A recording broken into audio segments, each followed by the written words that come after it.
Olá, boa noite para vocês, tudo bem? Estamos ao vivo.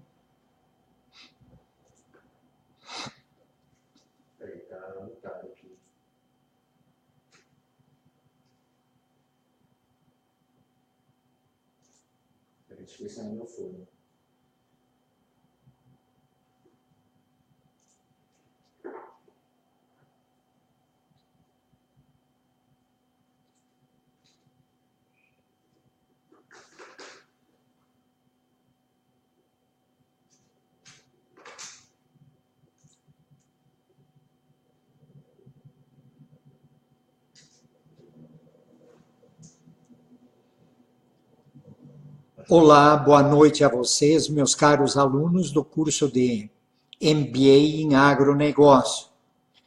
Hoje nós vamos falar sobre análise conjuntural e cenários para o agronegócio, mas antes disso eu gostaria de citar a vocês que nós solicitamos a tutoria para encaminhar a vocês as transparências que nós vamos utilizar no encontro que nós teremos presencial no final deste mês.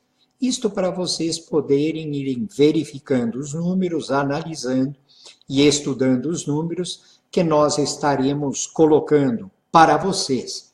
Em termos de infraestrutura para o agronegócio, o desempenho da produção das lavouras, da pecuária e dos principais produtos da lavoura e da pecuária, e também o desempenho em termos de PIB, em termos de valor bruto da produção, em termos de exportações e a presença do Brasil no comércio internacional, além das perspectivas de produção e de exportação para os próximos 10 anos, segundo os estudos conduzidos pelo Ministério da Agricultura. Hoje, especificamente, nós queremos colocar a vocês algumas situações que ocorreram ultimamente e que são importantes para vocês analisarem na questão do cenário aí para o agronegócio. Em primeiro lugar, todos nós sabemos que o Brasil é o país do mundo mais aquinhoado em termos de recursos naturais de uma forma em geral, quando nós consideramos o desenvolvimento do agronegócio. Nós temos disponibilidade de terra, temos clima diversificado, temos gente, um contingente ainda superior ao que se verifica nos países envolvidos, temos tecnologia fundamentalmente desenvolvida pela Embrapa e pelos demais institutos de pesquisa dos estados e também das empresas privadas de pesquisa, e tudo isso está à disposição dos pequenos, médios e grandes produtores. E, ultimamente, agora, bem recentemente, saiu um dado importante para dar suporte à produção agrícola e pecuária e também florestal nesta próxima safra 2017-2018, que é o Plano Agrícola e Pecuário 2017-2018. O governo federal anunciou uma disponibilidade de recursos de crédito rural dentro deste plano, um pouco superior à do ano passado. Aumentou de 183,85 bilhões que foram disponibilizados no Plano Safra 2016-2017 para 188,4 bilhões no Plano Safra 2017-2018, que passará a vigorar a partir do segundo semestre. É um montante de recursos 2,5% superior, portanto, menos que a inflação, e em termos reais, o montante de recursos é menor do que o disponibilizado na safra anterior. De crédito de custeio e comercialização, para os médios e grandes produtores, de um montante de 149,8 bilhões disponibilizado no plano anterior, o plano 2017-2018 contempla um total de recursos de 150,23 bilhões. Portanto, novamente, em termos reais, inferior ao volume liberado na safra anterior. E a taxa de juros dos financiamentos de custeio e comercialização é um pouco menor, é praticamente 1 ponto percentual menor do que a taxa de juros que vigorou no plano anterior. Ela varia de 7,5% a 8,5% ao ano.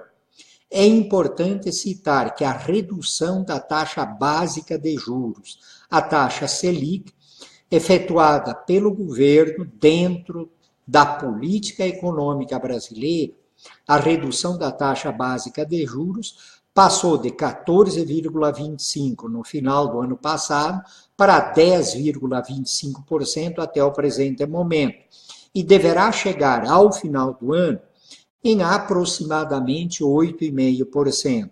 Isto significa dizer que o montante de subsídios implícito no crédito rural de custeio, de investimento e de comercialização, nesta safra 2017 e 2018, será menor que o subsídio que vigorou na safra anterior.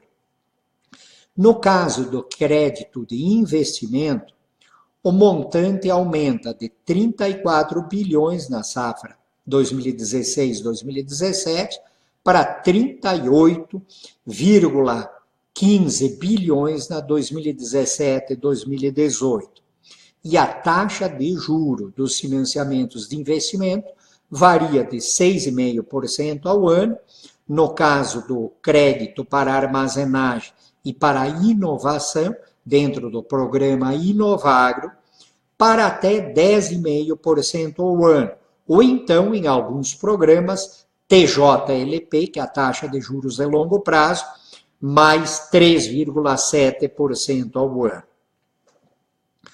No caso dos financiamentos de custeio e de investimento, o que vocês podem verificar também é uma redução dos prazos, de uma forma geral, tanto para custeio quanto para investimento.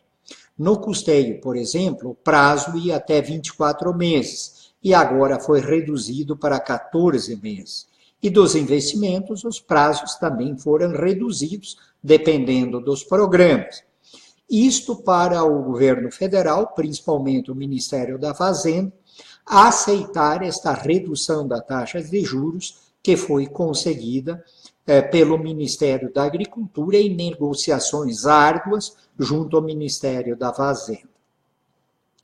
No caso do PRONAF, o Programa Nacional de Fortalecimento da Agricultura Familiar, o montante de recursos liberado na safra 2017 e 2018 é de 30 bilhões de reais, exatamente o mesmo montante liberado na safra 2016-2017. E a taxa de juro, no caso dos financiamentos dos pequenos produtores, foi mantida de 2,5% ao ano até 5,5% ao ano. A menor taxa de juros ocorre exatamente nos financiamentos destinados àqueles produtores que utilizam a agricultura orgânica ou então aqueles processos sustentáveis de produção agropecuária. Esses processos têm financiamentos a taxas de juros menores.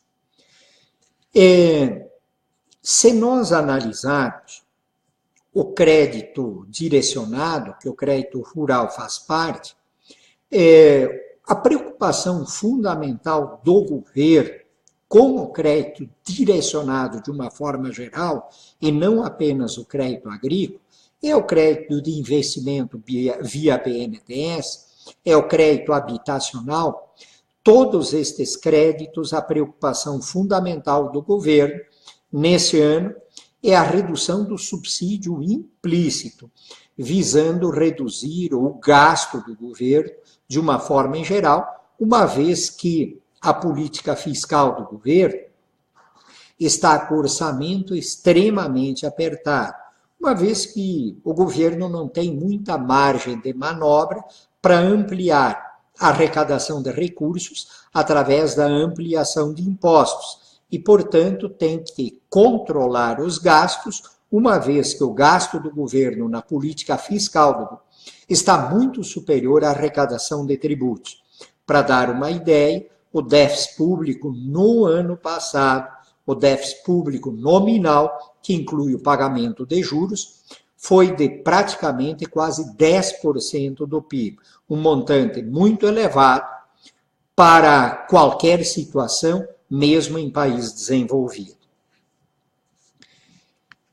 Outro dado importante que merece comentário é o desempenho do PIB agropecuário.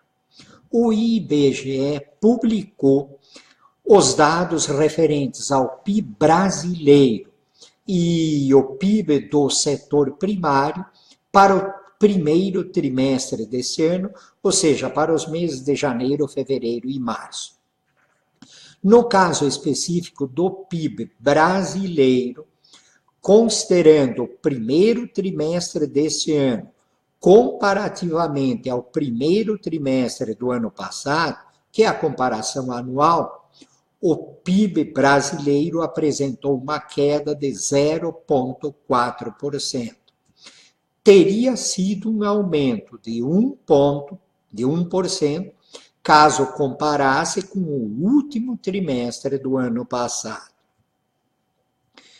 É importante citar que o PIB brasileiro vem apresentando taxas negativas cada vez menores nos últimos trimestres. Isto significa dizer que a economia brasileira estava saindo do poço e está saindo do poço e apresentando ainda um desempenho negativo na comparação dos últimos 12 meses, mas um desempenho negativo, no caso do PIB brasileiro, menor do que nos trimestres anteriores, considerando a mesma situação comparativa.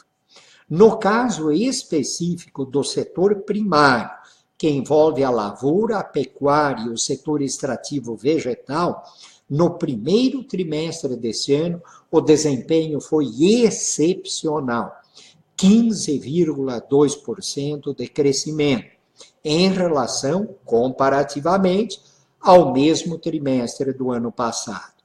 Se nós compararmos o primeiro trimestre desse ano em relação ao último trimestre do ano passado, o desempenho do setor primário foi pouco superior a 13%. Este é um desempenho verdadeiramente excepcional e que se deve fundamentalmente ao desempenho das lavouras, uma vez que a pecuária está com desempenho menos brilhante nesse ano, em função aí da questão do consumo interno, no ano passado o desempenho foi menos brilhante, em função do consumo interno, das exportações, de uma forma em geral. E falando em agropecuária, um outro dado importante para vocês é o desempenho das lavouras de uma forma em geral. Se nós pegarmos o período de 1990 até 2017, neste período, o crescimento da área cultivada das principais lavouras foi de 64,9%. E nós chegamos as primeiras estimativas para esta safra 2017, a última estimativa para a safra 2016-2017, um desempenho de área plantada de 60,5 milhões de hectares. O desempenho da produção neste mesmo período, 1990 a 2017, foi de 243,1% de aumento, o que significa uma produção, na safra 2016-2017, segundo a última estimativa da Conab, de 234,3 milhões de toneladas. E olha, esta safra poderá ser maior, porque a Conab ainda fará mais 3 estimativas até chegar a um número definitivo. E como nós sabemos, tanto a Conab quanto o IBGE são relativamente conservadores neste aspecto. E, portanto, é bem possível que a produção de grãos na safra 2016-2017 seja aí de aproximadamente pouco mais de 235 milhões de toneladas no último levantamento.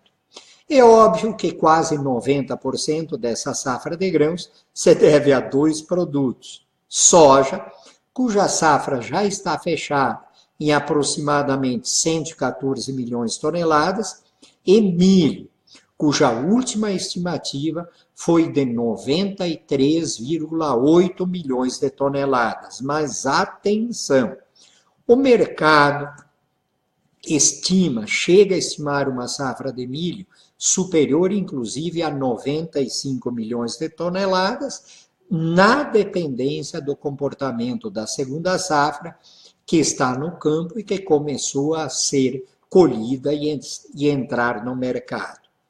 Em função deste desempenho da produção de milho, significativamente superior ao da frustrada safra passada, os preços do milho caíram em nível de produtores de R$ 45, R$ 50 a saca no ano passado, para esse ano aqui no sul do país, aí entre R$ 23, R$ 24, R$ 22, R$ 21 a saca.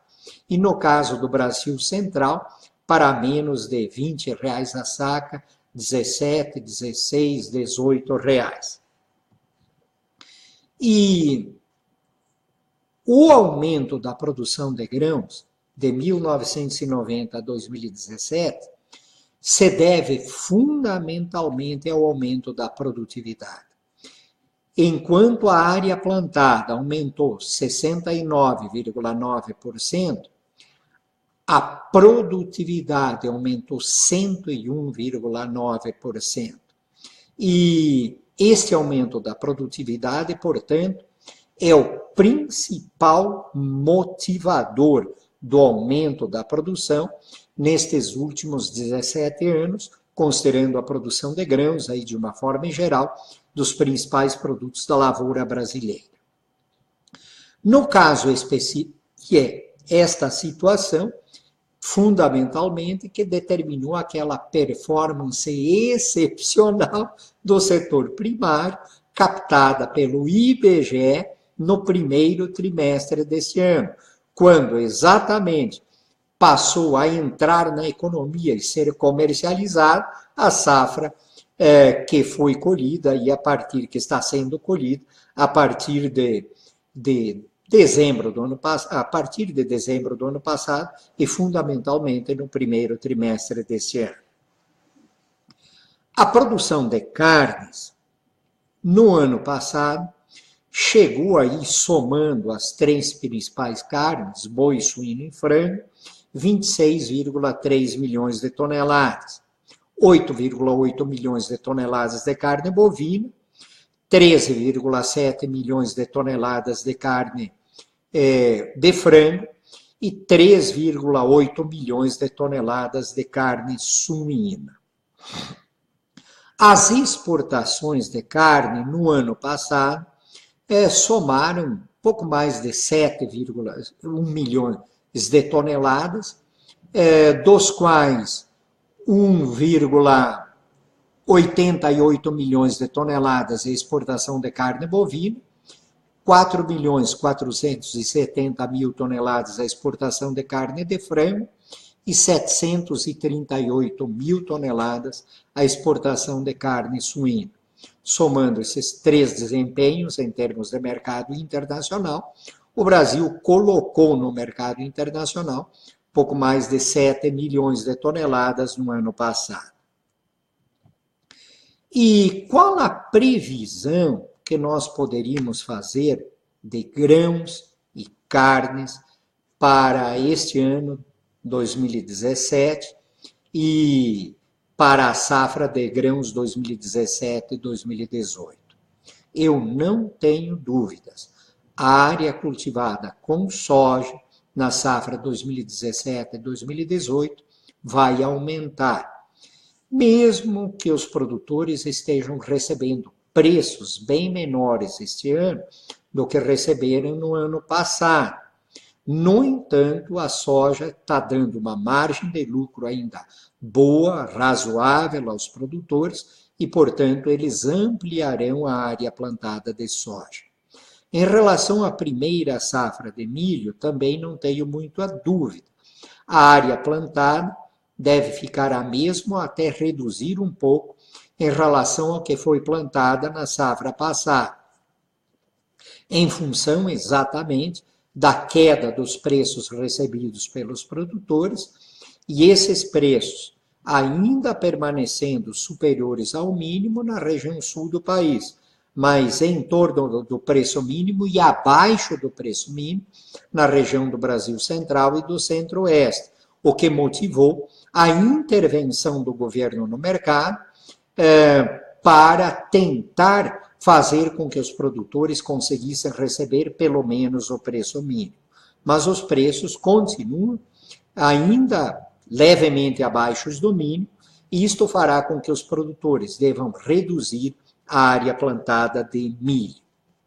No caso específico do trigo, eu também não tenho muita dúvida que a área plantada, que está sendo plantada agora, no Rio Grande do Sul e no Paraná, que são os dois maiores produtores brasileiros, o Paraná em primeiro lugar e o Rio Grande em segundo, a área plantada será menor do que a do ano passado, em função, novamente, dos preços recebidos pelos produtores, preços estes inferiores ao preço mínimo e que estão vigorando desde a comercialização da safra 2016, que foi colhida no ano passado e que está sendo comercializada, inclusive comercializada neste ano.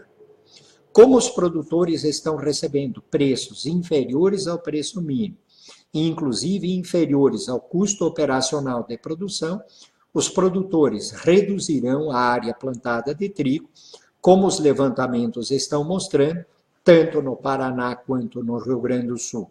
Razão pela qual a previsão de produção de trigo para 2017 será menor do que a colhida no ano anterior. E no caso das carnes, nós temos um problema significativo no mercado, que é esta operação carne fraca, que afetou significativamente a imagem da carne brasileira no mercado internacional, e que a duras penas, com um trabalho muito intenso do governo, principalmente do Ministério da Agricultura, que está fazendo no sentido de mostrar e explicar para os diferentes países que a carne brasileira é boa e tem qualidade, e que o que aconteceu foi um problema localizado de uso e de propina mesmo, que foi fornecida por empresas privadas a alguns fiscais agropecuários. Mas é um número pequeno de fiscais e esta situação, na forma em que foi divulgada, trouxe um problema para a imagem do Brasil, para a imagem da carne brasileira no mercado internacional. E é por isso que, inclusive, nos primeiros meses desse ano, pelo menos de janeiro a maio desse ano, as exportações de carne de frango, as exportações de carne suína, em volume, estão um pouco menores do que no ano passado, que é igual período do ano passado, e Os países importadores do Brasil estão aproveitando esta situação para também reduzirem preço, ou seja, eles dizerem, ok, eu continuo importando carne de vocês, mas por preços menores, dado esses problemas que vocês têm. Ou seja, nós efetivamente, nesse aspecto, damos um tiro no pé num setor que vinha com desempenho brilhante aí, em termos de exportações nos últimos anos. No caso específico do leite, o último número divulgado pelo IBGE de forma fechada foi de 2015, quando o Brasil produziu 35 bilhões de litros, um pouco menos do que a produção de 2014. E para este ano, para o ano de 2016, a produção que está sendo fechada pelo IBGE deve ter ficado entre 35 a 35,5 bilhões de litros. E para este ano de 2017, a produção de leite não será muito diferente aí dos 35,5 bilhões de litros, um pouquinho mais do que no ano passado. No caso específico do leite, a boa notícia é que mesmo no período da safra do ano passado, os preços do leite não caíram significativamente, em função até da pequena redução, em função aí do desempenho da produção e do desempenho das importações. E esta situação tem, de certa forma, ajudado os produtores. No caso específico do suíno e do frango em carnes, a redução do preço do boi está pressionando as margens dos suinocultores e dos avicultores. E hoje os suinocultores e avicultores estão com margens muito estreitas, em alguns casos, dependendo dos estados, praticamente equilibrando com o custo, ou até alguma margem negativa, dependendo do preço do milho. Tem salvado um pouco esta situação a queda dos preços do milho e do farelo de soja, que reduziram o custo das rações de uma forma em geral, tanto para os suinocultores e avicultores, quanto para a pecuária leiteira. No caso da pecuária leiteira, a maior produção do Brasil é a pasto com suplementação alimentar do coxo, onde o custo é um pouco menor do que a produção especializada que nós temos em bacias leiteiras, como, por exemplo, no Paraná, em São Paulo, no Rio Grande do Sul, Santa Catarina, alguns locais com produção especializada, e, neste caso, o custo de produção do leite é um pouco maior. Ainda dentro de produção, para explicar aquele comportamento aí do PIB do setor primário no primeiro trimestre, e também para vocês terem uma ideia geral aí da tendência para o agronegócio. No caso específico da cana, o segundo levantamento da Conab mostrou a expectativa de uma produção de colmos de cana de 648 milhões de toneladas.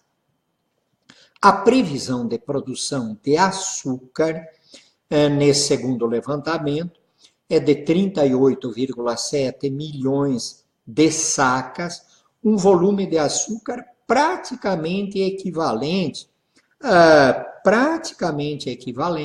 ao que foi produzido em 2016.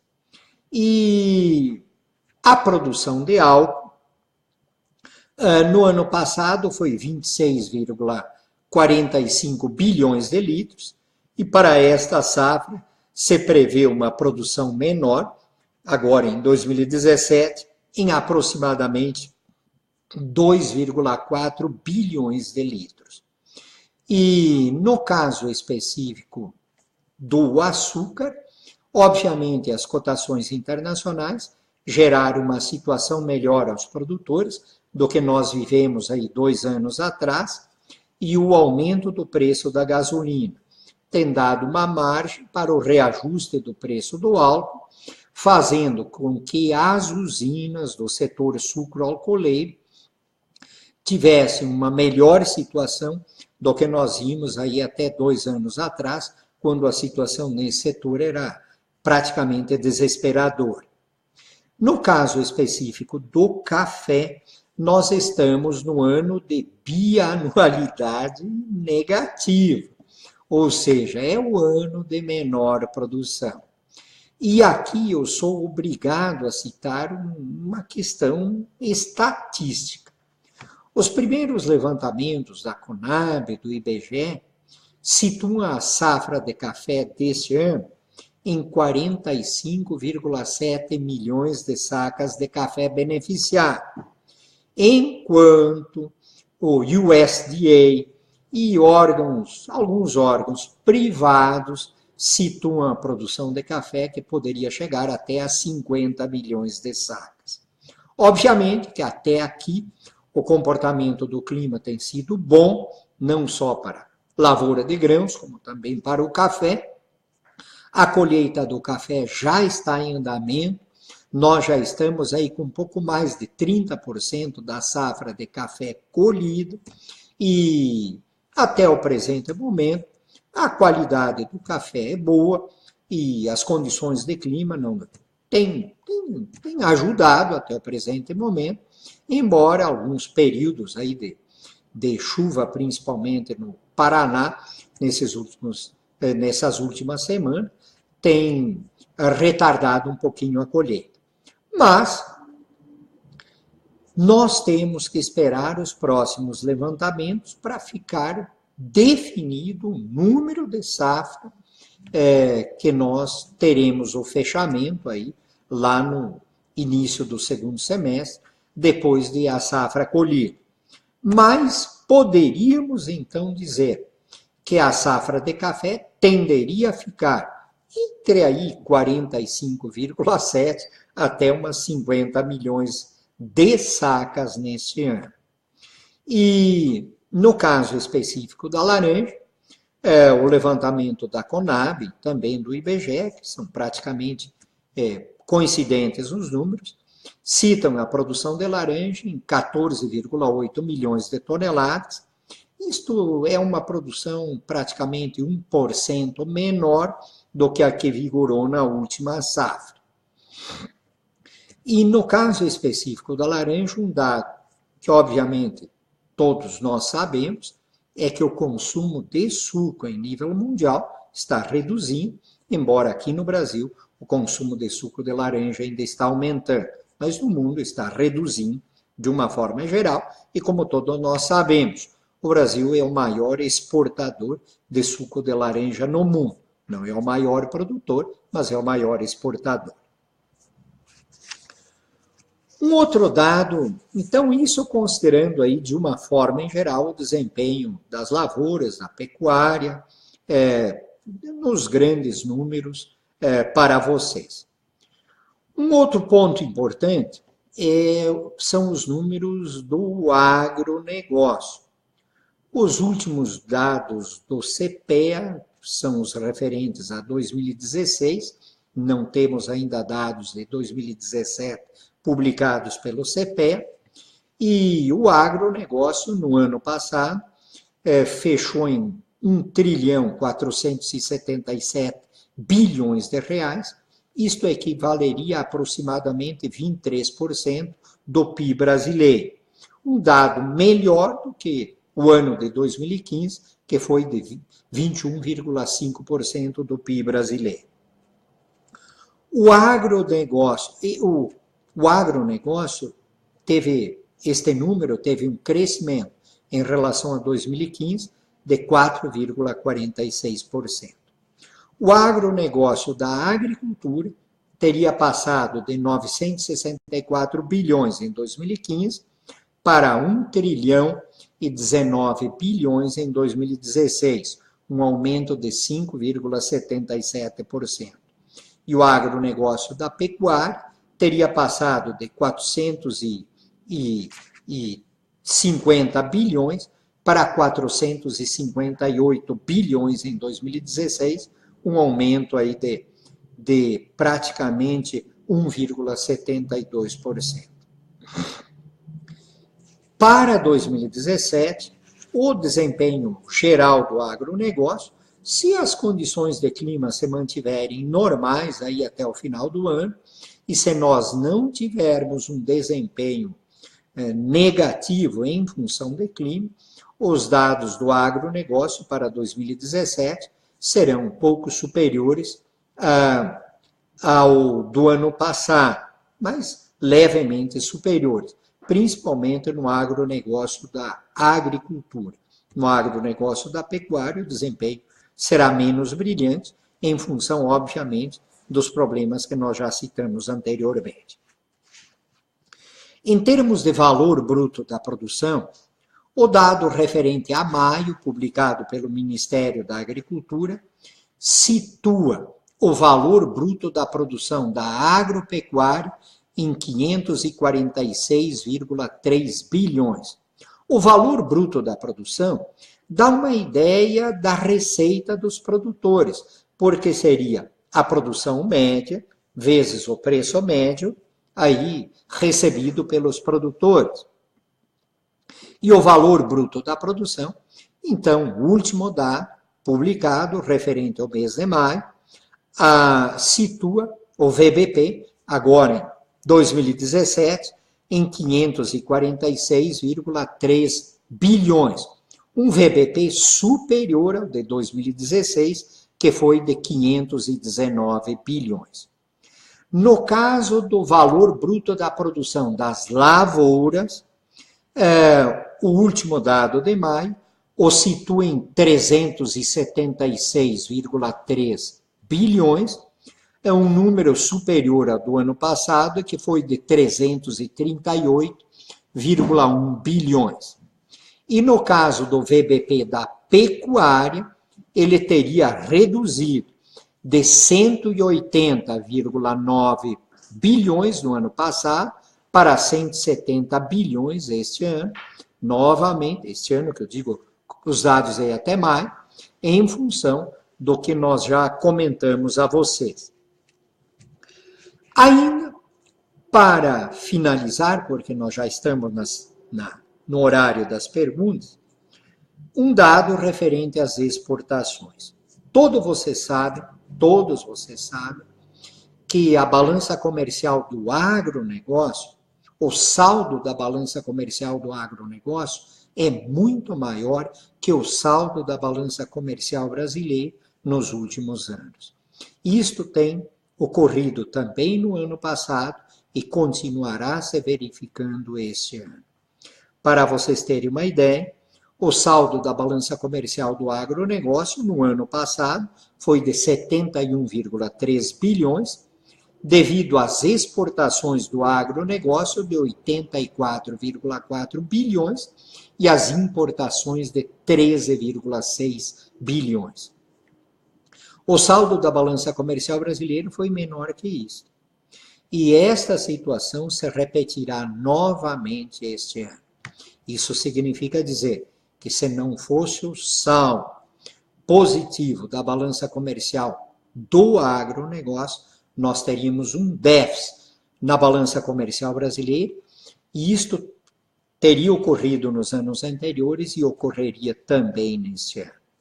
Também, em relação ao setor externo, o agronegócio está salvando aí o desempenho do Brasil. Por último, as projeções aí para os próximos 10 anos. Vocês têm um estudo no site do Ministério da Agricultura que aponta uma possibilidade de expansão de área. Aí, para 2025, 2026, a expansão de área das lavouras entre 13% a 39%, podendo chegar a 65,6% até 80,8 milhões de hectares. E a produção de grãos poderia ter um aumento aí de 30% a 53%, pouco mais de 53%, chegando a 255 a 301 milhões de toneladas. No caso específico das carnes, o aumento poderia ser de 30 a 50, pouco mais de 53%, passando aí para 34 a 40 milhões de toneladas. E no caso do leite, o aumento de produção poderia ser aí de 25,6 a 38,4%, chegando aí a 42,9 a 47,3 bilhões de litros. E no caso das projeções de exportação, e um dado importante, todos os produtos da lavoura e da pecuária, nos próximos 10 anos, há uma previsão de aumento da produção, nenhum produto apresentará queda de produção. E em termos de exportações, todos os produtos da agropecuária, para os próximos 10 anos, apresentarão um desempenho positivo em termos de crescimento das exportações. A única probabilidade, há uma probabilidade do desempenho ser menor é no óleo de soja, em função do uso para biodiesel, uma vez que todos nós sabemos que mais de 80% aí da produção do biodiesel usa como matéria-prima o óleo de soja. Muito bem, meus caros alunos, nós vamos ter um encontro presencial aí no final do mês. Repito, as transparências desse encontro presencial, a tutoria do MBA em agronegócio colocará à disposição de vocês para vocês verificarem e estudarem todos esses dados que nós vamos apresentar de forma detalhada a vocês, dando uma visão da conjuntura e o cenário do agronegócio. O que eu poderia dizer a vocês, para finalizar, é que o setor primário está apresentando um crescimento positivo, é o único setor que está apresentando crescimento positivo nesse ano, e o agronegócio é o único setor que nos últimos 3, 4 anos tem apresentado desempenho positivo. Ou seja, o setor primário e o agronegócio estão salvando a economia brasileira no presente momento, porque a indústria, o setor de serviços, lamentavelmente, ainda no primeiro trimestre desse ano, na comparação com o mesmo período do ano passado, ou seja, na comparação anual, ainda apresentaram desempenho negativo. Um dado preocupante, obviamente, também em nível geral, é a questão do desemprego. Em função aí da queda do PIB em 2015 e em 2016, de 3,8% e 3,6%, o desemprego chegou aí em maio a praticamente 14 milhões de pessoas, aliás, 14 milhões de pessoas, um desemprego aí de 13,6% da população economicamente ativa, e é um dado extremamente preocupante, porque isto afeta, obviamente, o desempenho do consumo interno. Mas, como contrapartida, o PIB mundial estará crescendo este ano em torno de 13,5%, um pouco menos que isso, e o comércio internacional também estará crescendo em torno de 13,5%, pouco mais do que isso. E em função deste desempenho do PIB e do comércio mundial, obviamente que o Brasil conseguirá ampliar as exportações neste ano para algo aí, no caso do total das exportações brasileiras, para algo em torno de 200 bilhões de dólares este ano, um número aí pouco menos de 20 bilhões de dólares superior ao do ano passado. Muito bem, fico à disposição para perguntas agora, vamos ver se tem perguntas sobre esta nossa videoaula aí. Perguntas, vamos ver.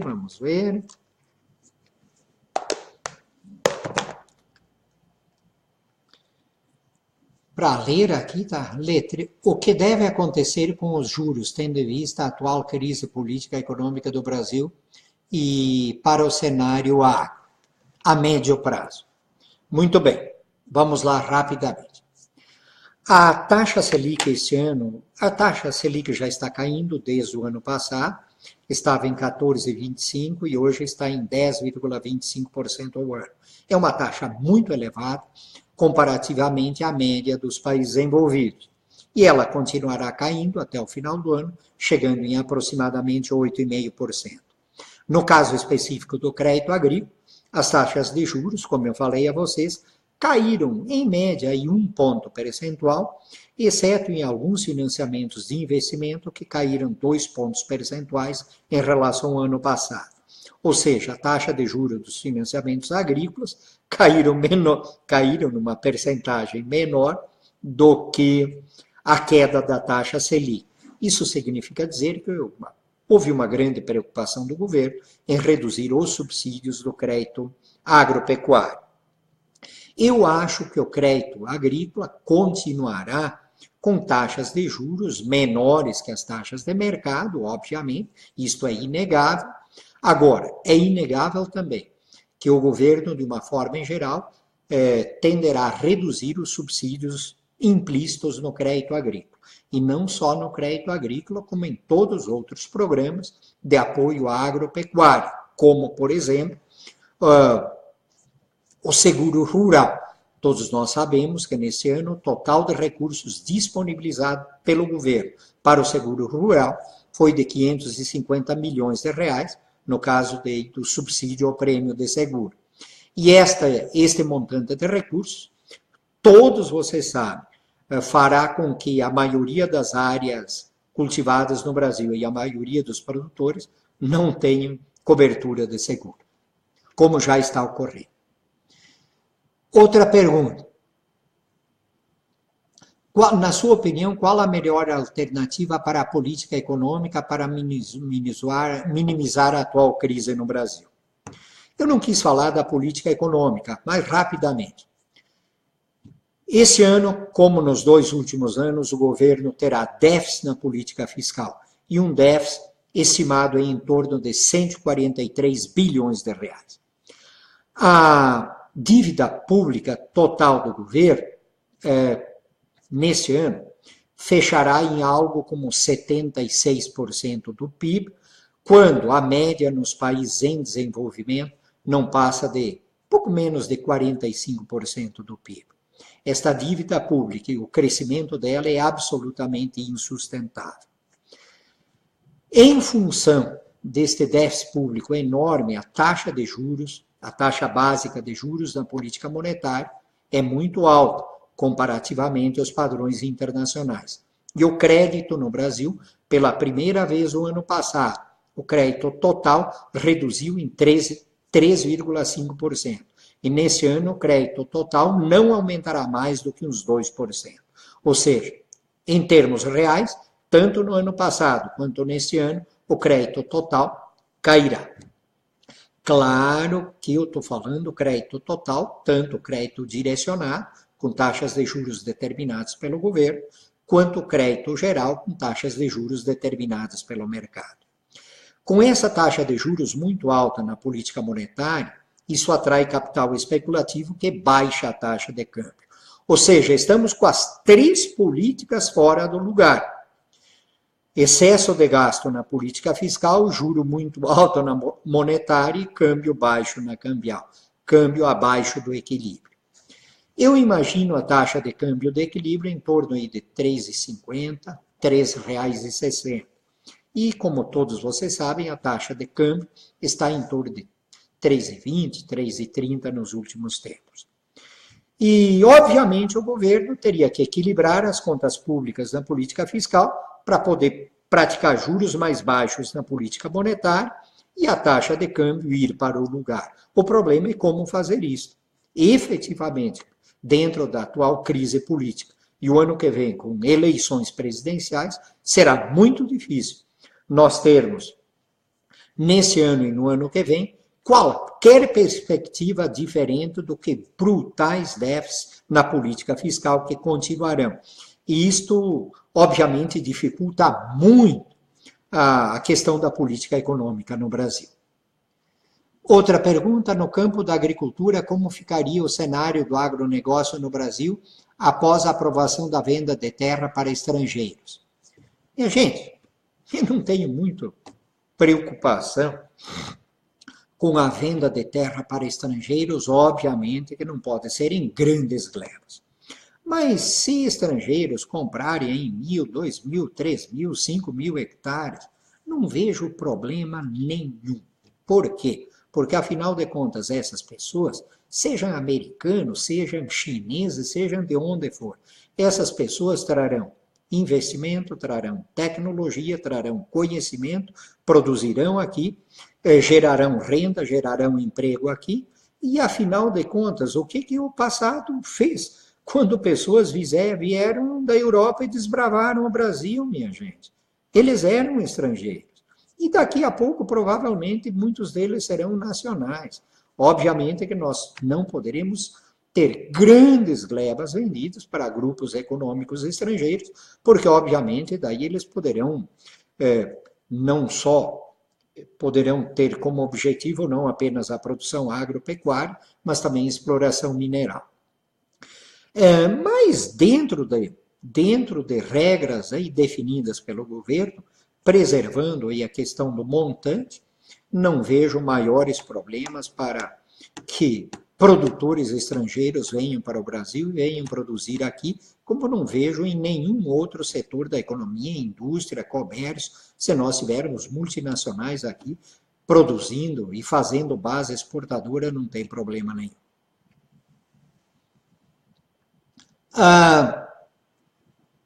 Com uma queda dos meios de produção para o ano que vem, as exportações também tendem a cair. Não, veja, para este ano, o Brasil exportará algo como 200 bilhões de dólares, no ano passado exportou 186 bilhões de dólares.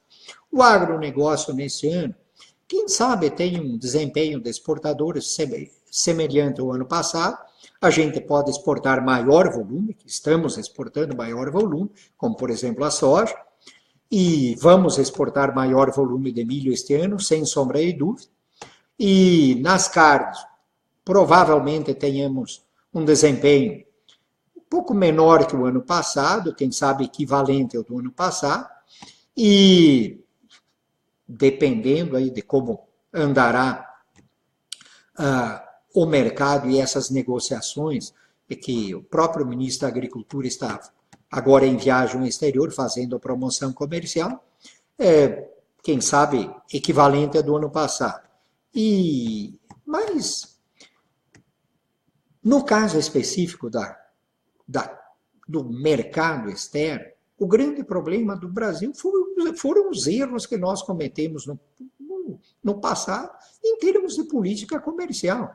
Onde é que estão os acordos que nós fizemos entre países, acordos bilaterais, acordos plurilaterais com grupo de países? Onde é que estão esses acordos? O Brasil tem 3 acordos fechados com países, que são Israel, Egito e Palestina. Pelo amor de Deus, o Chile tem 40 acordos bilaterais fechados com países. Então, nós lamentavelmente erramos a mão em termos de ficarmos apegados à rodada multilateral de comércio da OMC, a primeira rodada, que começou em 2000, deveria ter terminado em 2005, que é a rodada de Doha. Estamos em 2017 e ela sequer começou. Os outros países partiram para acordos bilaterais e plurilaterais e o Brasil não fez isso. Olha, minha gente, dentro desse aspecto eu sou muito franco. Aquele maluco, com perdão da expressão aqui junto a vocês, meus alunos, mas aquele maluco que foi eleito nos Estados Unidos abriu uma janela de oportunidade que a gente tinha perdido. Porque, com a incerteza gerada pelo Trump aí, em termos de comércio internacional, muitos países passaram a enxergar o Brasil como uma oportunidade de suprimento de produtos agropecuários, principalmente. Isso está abrindo uma janela de oportunidade extremamente importante que nós teríamos que aproveitar. Não sei se não escutei por conta de ter cortado o vídeo, mas foi comentado algo sobre o cenário da cultura do arroz. Puxa vida, me perdoe, não comentei, vai lá. O Rio Grande do Sul é o maior produtor de arroz irrigado do Brasil, mais de 70% da produção de arroz está no Rio Grande do Sul. A produção deste ano de arroz, de 12 milhões de toneladas no Brasil, é superior à do ano passado, e o preço do arroz caiu levemente para os produtores, estava aí até 45, 46 reais a saca, caiu agora para um pouco menos aí de 40 reais a saca, 38, 39 reais a saca.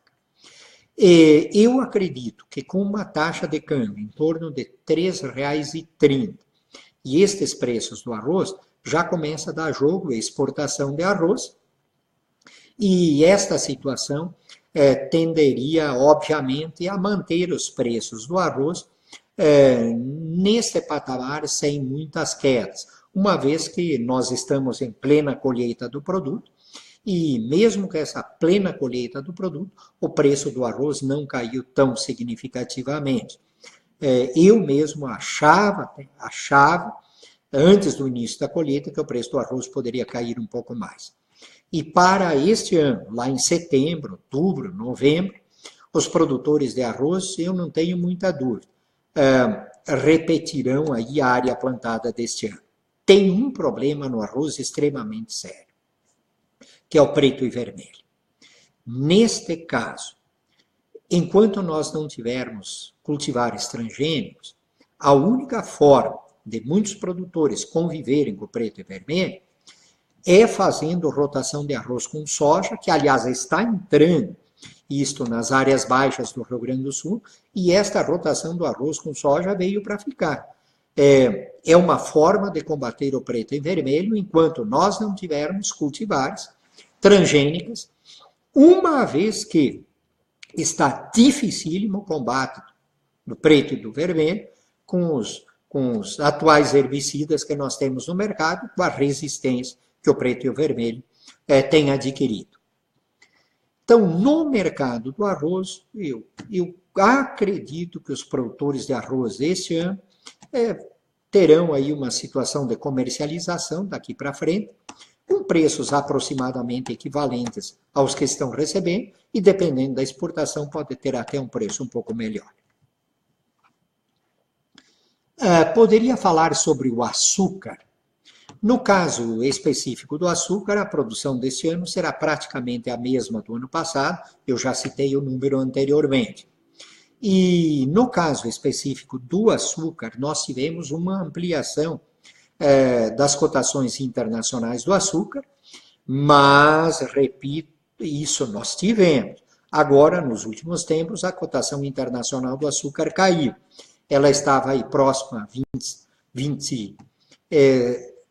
20 centavos de dólar por libra-peso e caiu aí para 15, 16 centavos de dólar a libra-peso, em função também da recuperação não só da produção brasileira, mas também de outros países como a Índia.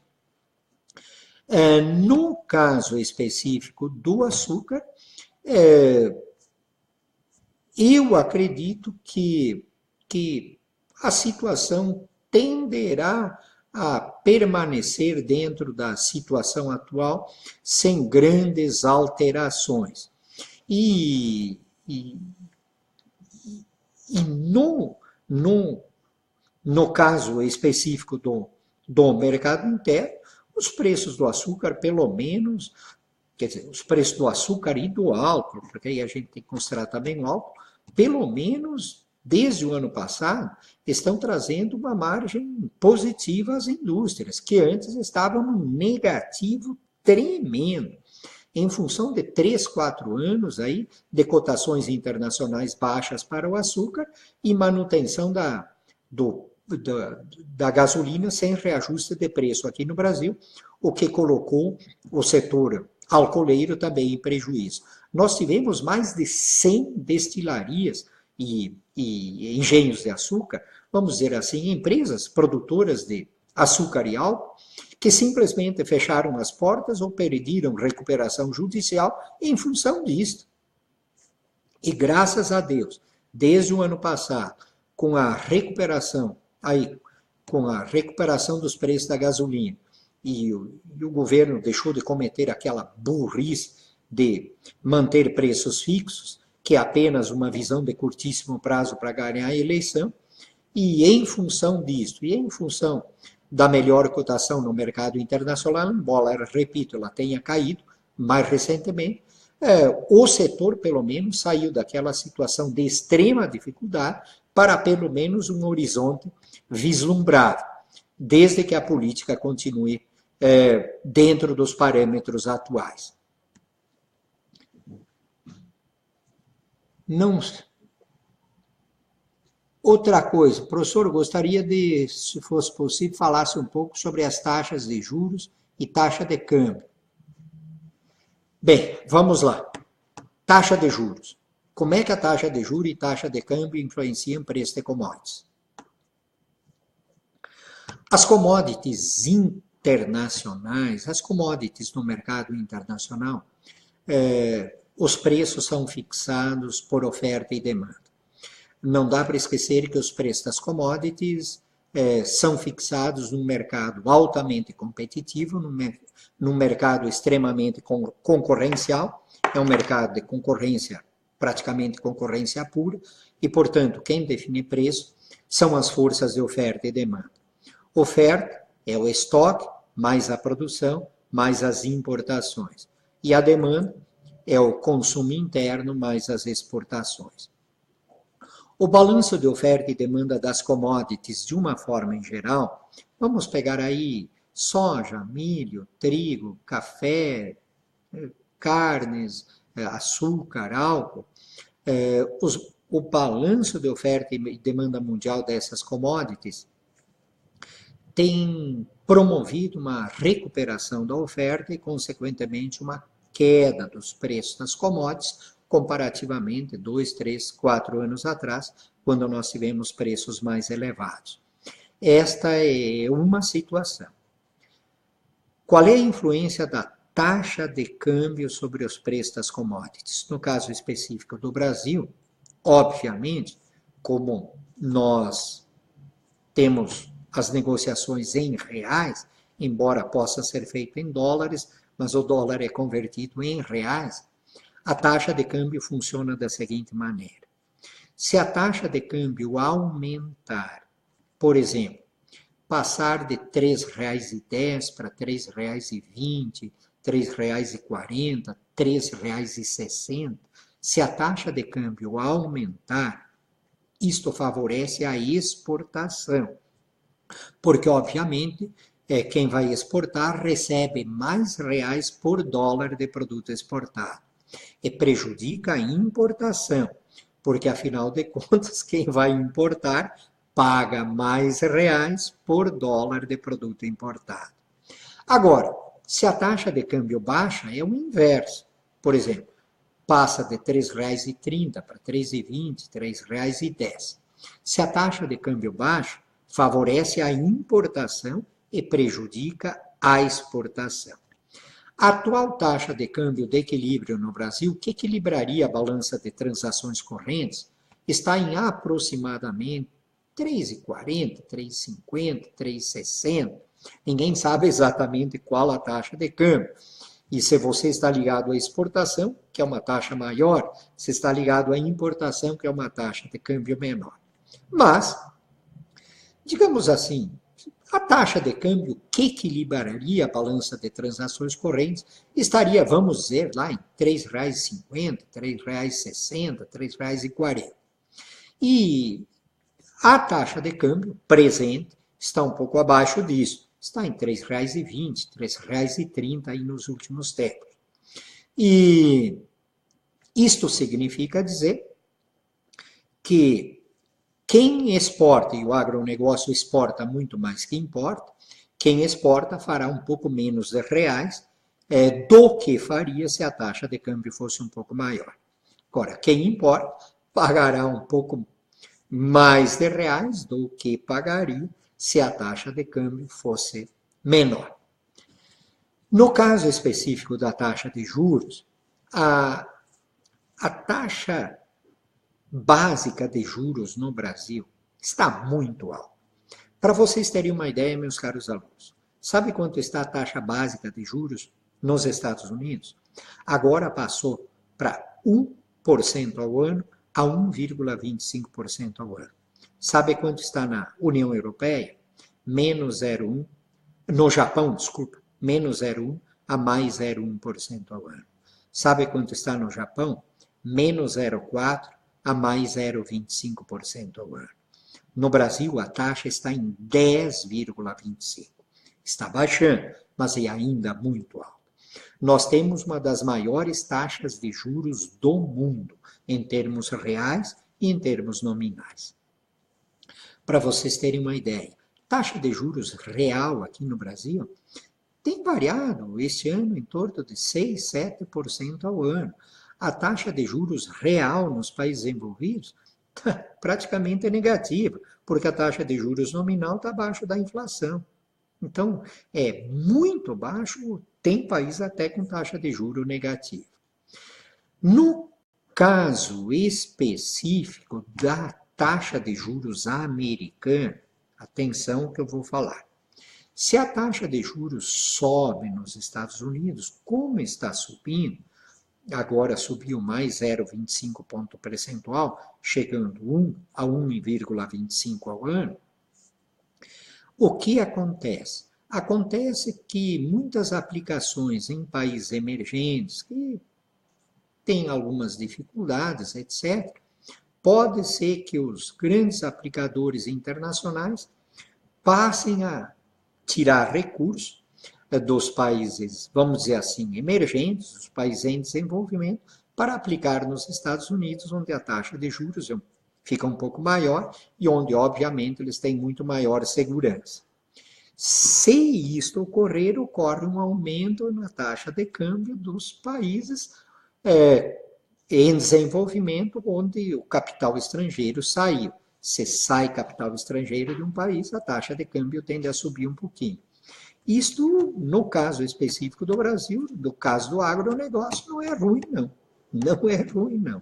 Uma taxa de câmbio maior favorece as exportações do agronegócio. E como o agronegócio exporta muito mais do que importa, obviamente que o resultado final é favorável ao setor. Professor, como está a produção de milho, uma vez que é o grão muito usado na ração animal?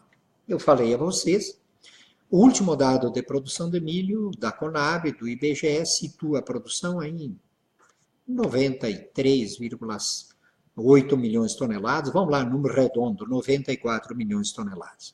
O mercado situa números de 95 até 98 milhões de toneladas. Se a segunda safra que está sendo colhida for normal, é possível que nós tenhamos no mercado uma produção de milho um pouco maior. Para o milho não ter uma queda de preço mais acentuada, é fundamental que as exportações de milho nesse ano sejam superiores a 30 milhões de toneladas. No ano passado foram pouco menos de 19 milhões de toneladas. Seria fundamental, neste ano, chegarem aí 30, 35 milhões de toneladas. Claro que é muito difícil conseguir isso, mas seria o ideal para o preço do milho não cair significativamente e nós não vermos a área plantada de milho na safra agora ser reduzida, como nós verificaremos, ou então a área plantada ser equivalente à do ano passado, mas eu acredito até, quem sabe, um pouco reduzida. O que não é bom, não. O que não é bom para o total da economia. Deixa eu ver. Deixa eu ver. Você tem mais alguma pergunta aqui que não tenha?